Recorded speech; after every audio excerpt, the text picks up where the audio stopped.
Hello everyone, I'm Dawn. Welcome to my channel. Thank you for visiting with me today. So today I'm going to do a talk and review about the show Midnight Mass. And this will contain spoilers, and I'm sorry for that, but I'm telling you right now, it will contain some spoilers. So Midnight Mass is a 7-episode limited series on Netflix.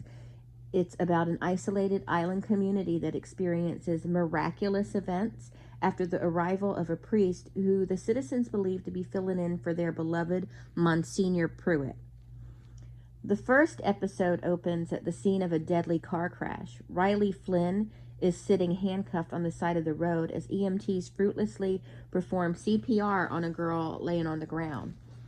In the next scene, he's sentenced to 4 to 10 years in prison for his DUI and for killing this girl. And after fulfilling his sentence, he returns to his hometown, which is Crockett Island. The town is mostly a devout Catholic community, which includes Annie and Ed Flynn, who are Riley's parents, Warren, who is Riley's teenage brother, Aaron Green, a teacher and a former sweetheart of Riley's, the mayor, Wade, and his wife, Dolly Scarborough, and their daughter Lisa, who is in a wheelchair because of an accident. A zealous, unpleasant woman who seems to have a lot of influence in the town, despite the fact she's very unpleasant. Her name is Beverly Keene. Dr. Sarah Gunnan and her mother Mildred. Now Mildred is aging and suffers from dementia. Sheriff Hassan and his son Ali, Joe Colley, the town drunk, and Sturge, the handyman. The church, St. Patrick's, is awaiting the return of Monsignor Pruitt, but instead Father Paul Hill shows up as a fill-in for Monsignor Pruitt, and that's where the story is. It's centered around the church, the residents, Father Paul, and the isolation of the island. They squeeze a lot into these 7 episodes, and I was quite satisfied with the story, although I found a few holes that could have simply been something I missed. And they're not, great big holes, just little holes that I chalk up to I possibly missed something. Although I did watch it, the whole series, about 3 times. And it's not scary like a movie like The Conjuring, but it is scary. It's scary in its element, or its scary element to me was the grip religion can have on some people with a supernatural twist.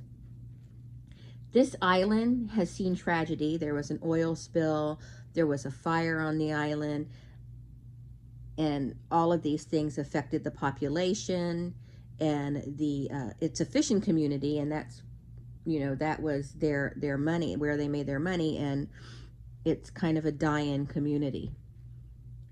And there's really nothing to do there, and the islanders have their struggles like we all do, but they're stuck on an island 30 miles off the coast. They have 2 ferries that can bring them to the mainland, but other than that, they're pretty much stuck on this island. They don't have things like malls and parks and places to go to blow off steam. The local kids go to this place called the Uppards, where it's out in a wooded area, to smoke weed and drink and just kind of party. But other than that, there's really not a whole lot at all to do there. In the second episode, something happens that even if I, a skeptic, had seen, I would think it might be a miracle. And people on the island who had ailments and attended the church started to heal. In episode 3, my suspicions of who Father Paul is were pretty much confirmed. Although the first 2 episodes were excellent and intriguing, the 3rd episode is where the story really takes off, in my opinion. Not to give too much away, but the ending wraps things up. I like a story where there is a clean beginning and end, and I feel like we got that with Midnight Mass. The ending was tragic, but also left me feeling there was a sense of peace among the islanders, particularly Father Paul and Mildred Gunning. Another spoiler here, an earlier miracle is reversed, but I think it's realized that the miracle wasn't worth the cost. The acting is phenomenal. I'm comfortable saying that it was phenomenal. I am comfortable using that word. There is not a weak link in the cast. Hamish Linklater, who played Father Paul, was amazing. He deserves an Emmy for that role. According to some things I've seen about Midnight Mass, Father Paul is considered a villain. I don't believe he was a villain at all. He's definitely a more complicated character, and he thought he was doing good, and once he realized it was out of control, he submitted to his own mortality. He felt regret, but in the end found peace. And although the story starts with Riley Flynn, this show was, at least in a very big part, was about the father's journey. I highly recommend this show. It's beautifully done. It's scary, but there aren't any jump scares. It's scary in a more cerebral sense, like more intelligent horror. It's dramatic, it's sad, it's kind of happy, depending on how you look at it. And you see the worst in people, but you also see the best in a few people. And it's just really, really well done. Again, I highly recommend Midnight Mass. They say it's gory, but honestly, maybe I'm numb to it now, but I really didn't think the gore was that bad. I mean, there was a lot of blood, but you know, I don't think it was really that bad. There were a couple good scares. Again, not jump scares, so if you don't like being startled, you don't have anything to worry about with this, because I know some people like scary movies, but they don't like being startled.